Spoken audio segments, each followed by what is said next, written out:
4 na bagay na dapat mong tandaan. Una, ang tagumpay ay hindi natatamo sa isang iglap lamang. Kailangan ng tiyaga, determinasyon at patuloy na pagpupursige. Huwag kang paghihinaan ng loob dahil malapit mo nang makamit ang iyong mga pangarap. Pangalawa, huwag mong ikumpara ang iyong sarili sa iba. Bawat isa sa atin ay may kanya-kanyang journey at timeline. Focus on your own progress and celebrate every small victory along the way.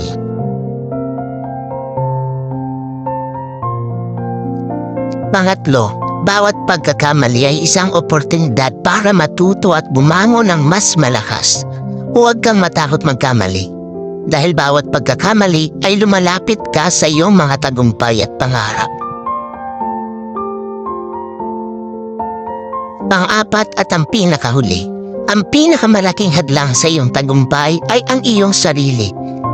Kung naniniwala ka sa iyong kakayahan at patuloy na nagtatrabaho ng maigi, walang imposible sa iyo.